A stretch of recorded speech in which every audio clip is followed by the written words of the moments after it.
Welcome to my shop. For my how to resaw video, I had a couple people in the comments want a little more detailed information on how I made these little resaw jigs for the bandsaw. And I've actually had a couple different approaches to this. One approach was the using my 14-inch Delta. This is the first bandsaw I bought. If you bought one of these or similar bandsaw, it might have come with something like this. Looks like a metal dowel with a threaded hole in it. This is actually a resaw jig for that saw. So here you'll see what came with the saw. You see the fence has a slot in it here, so you can put the threaded stud through it. Help if I get this in the right direction. You can actually loosen this, adjust it. I didn't care for this, but it pretty much works the same way as what I've done. It just, to me, doesn't feel right. So along this concept, what I decided to do was make two of them that I felt better about. Here's one that's 8 inches tall. Here's one that's 5 inches tall. I just backed these with a piece of plywood. I notched out this is a piece of maple, so that it would lock in a hex head bolt, and just used the bolt long enough to go through the fence so that I could use a knob and go ahead and tighten it. So instead of using C-clamps, I just decided to use the fence on this.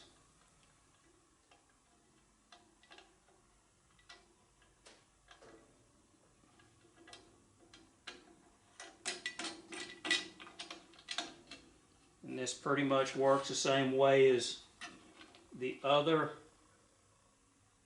that I have. I line the teeth up to that center line. The only difference is you'll want to use a square to make sure that you're perpendicular to the table. So, and the blade, if this looks off with that line, this blade's not tensioned. The saw's not ready to use. I'm just demonstrating these. So this is the first resaw jig I made for this bandsaw, and this is 7/8 wide, about 1 inch deep. And what I did was I used a 3/4 inch radius bit. I didn't use the whole 3/4. I just used what I wanted to get me enough radius. So I just wanted to use enough of the radius on the bit to bring me up close to the center line. And all this is going to do is allow me to bring this piece into the blade, bring it up gradually, so I can get a better control of my piece of material I'm trying to resaw. Same with all of these. This one's just a little taller.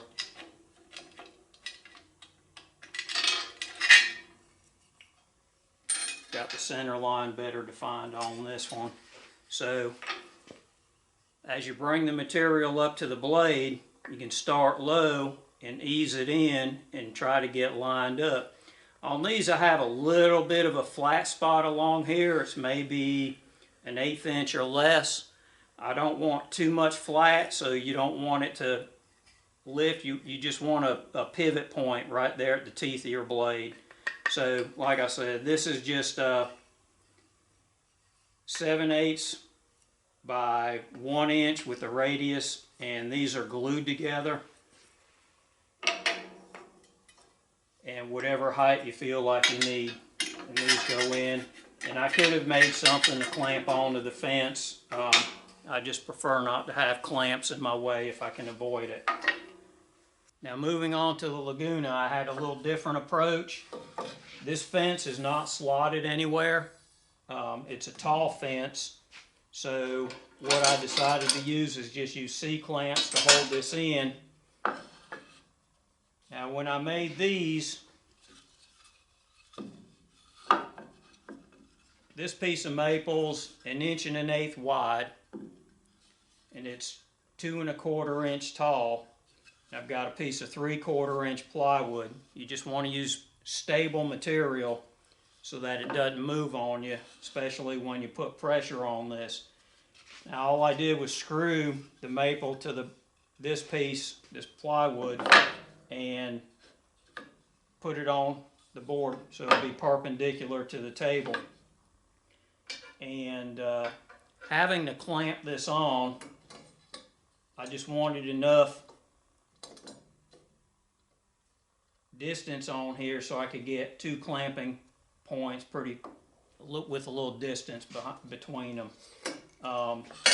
This happens to be 8 3/8 wide and it's 6 inches tall.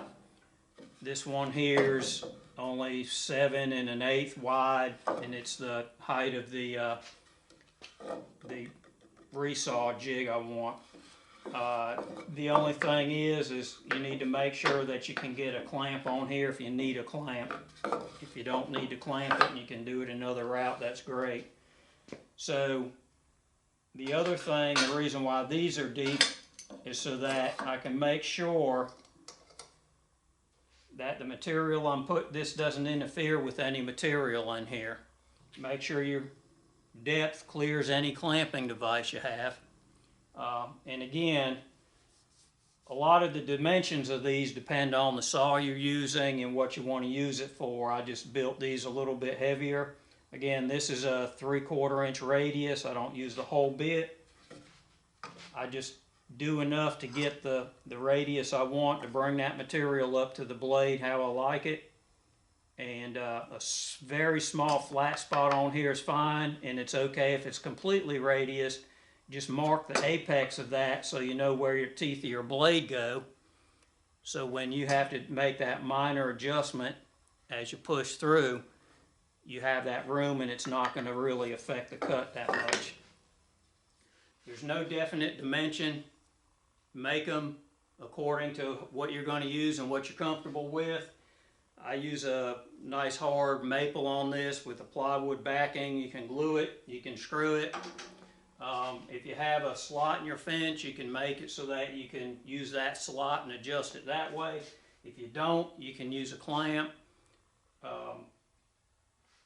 Different variations you can do on this, but they all work well. It's just depending on how you want it to work and what your setup is like. So I hope I was helpful for somebody looking to do this and get started. So if you liked it, give me a like if it was helpful.